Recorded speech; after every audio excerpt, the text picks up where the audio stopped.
Valentine heart. A few days after I gave Penelope a homemade Valentine, and she said she forgot it was Valentine's Day, my dad's best friend, Eugene, was shot in the face in a parking lot of a 7-Eleven in Spokane. Way drunk, Eugene was shot and killed by one of his good friends, Bobby, who was too drunk to even remember pulling the trigger. The police think Eugene and Bobby fought over a last drink and a bottle of wine. When Bobby was sober enough to realize what he had done, he could only call Eugene's name over and over as if it could somehow bring him back. A few days later, in jail, Bobby hung himself with a bedsheet. We didn't even have enough time to forgive him. He punished himself for his sins. My father went on a legendary drinking binge. My mother went to church every single day. It was all booze and God, booze and God, booze and God. We lost my grandmother and Eugene. How much loss were we supposed to endure? It felt helpless and stupid. I needed books. I wanted books. And I drew and drew and drew cartoons. I was mad at God. I was mad at Jesus. They were mocking me, so I mocked them.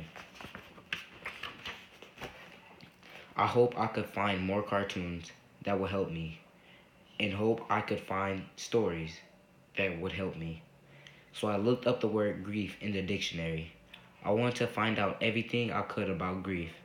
I wanted to know why my family had been given so much grief about. And then I discovered the answer. Okay, so it was Gordy, who showed me a book written by a guy who knew the answer. It was Euripides, this Greek writer from the 5th century BC. A whale dude. In one of his plays, Medea says, "What's greater grief than the loss of one's native land?" I read that and thought, well, of course, man. We Indians have lost everything.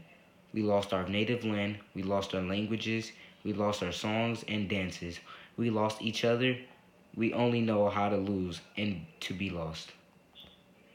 But it's more than that, too. I mean, the thing is, Medea was so distraught by the world and felt so betrayed that she murdered her own kids. She thought the world was that joyless. In Eugene's funeral, I agreed with her. I could easily kill myself, kill my mother and father, kill the birds, kill the trees, kill the oxygen in the air. More than anything, I wanted to kill God. I was joyless. I mean, I can't even tell you how I found the strength to get up every morning. And yet every morning I did get up and go to school. But no, that's not exactly true. I was so depressed that I thought about dropping out of Reardon. I thought about going back to Welpenant. I blamed myself for all the deaths. I had cursed my family. I had left the tribe and had broken something inside all of us. And I was now being punished for that. No, my family was being punished. I was healthy and alive. Then after 15 or 20 missed days of school, I sat in my social studies class with Miss Jeremy. Miss Jeremy was an old bird who taught at Reardon for more than 35 years.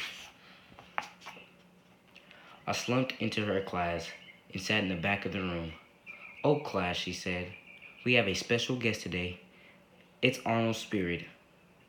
I didn't realize you still went to the school, Mr. Spirit."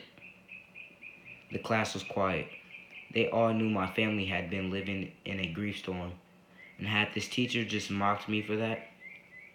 "What did you just say?" I asked her. "You really shouldn't be missing class this much," she said. If I'd been stronger, I would have stood up to her. I would have called her name. I would have walked across the class and slapped her.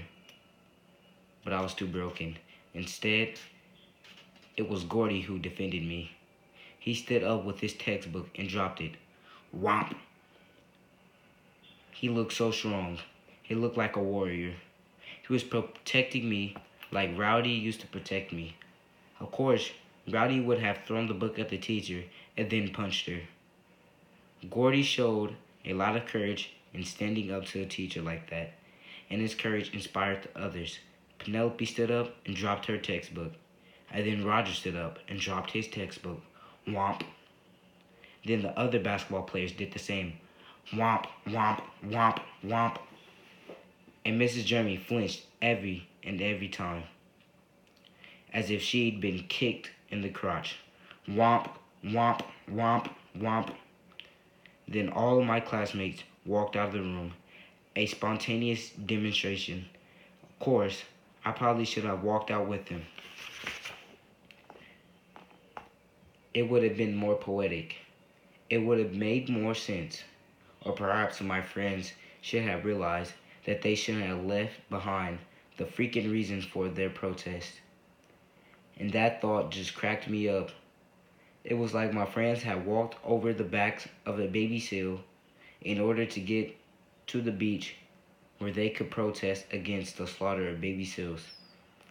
Okay, so maybe it wasn't that bad, but it sure was funny. What are you laughing at? Mrs. Jeremy asked me. I used to think this world was broken down by tribes, I said, by black and white, by Indian and white.